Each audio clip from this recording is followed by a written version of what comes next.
मेरा नाम ज़हरा है। मेरी 2 बेटियां हैं, बेटा नहीं है। मियाँ थोड़ा बहुत बीमार रहता है, मैं भी बीमार रहती हूँ, काम बाहर का नहीं कर सकती हूँ।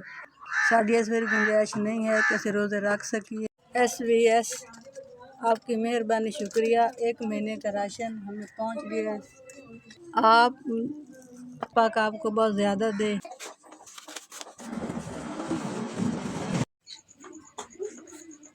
मेरा मियाँ ਉਹ ਦਿਲ ਦਾ ਮਰੀਜ਼ ਹੈ ਕਿ ਮੈਂ ਕੰਮ ਕੁਮ ਕਰਨੀ ਆ, ਬੱਚਿਆਂ ਦੇ ਰੋਜ਼ ਹੀ ਨਹੀਂ ਪੂਰੀ ਹੁੰਦੀ।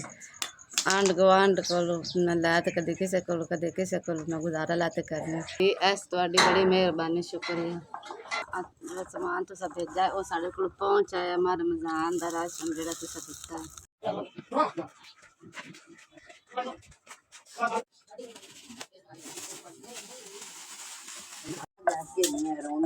अस्सलाम वालेकुम। ते मेरा जेड़ा मियाँ मरीज है, जेड़ा मोहरियां दा उं'दा ऑपरेशन होया है, तो ओह् कम्म नहीं कर सकदा।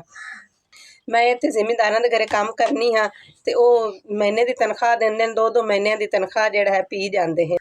SVS तुहाडी मेहरबानी, मैनू माह रमज़ान दा राशन मिल गया है।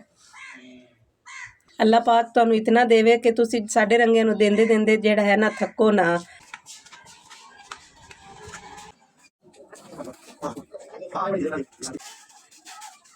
मैं जी बेवा औरत हाँ।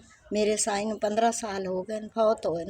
ये जी आ मेरी बेटी है साई, मेरे नू 15 साल हो गए फौत होए। मैं मजदूरी कर करते 15 साल हो गए, मैं ख़त्म हो गई। आ मेरी बेटी है पोलियो दी मरीज़ है, इसके हाथ पैर नहीं काम करते। मेहरबानी बड़ी बड़ी सानू माह रमज़ान शरीफ दा मिल गया, सबका शुक्रिया बड़ा।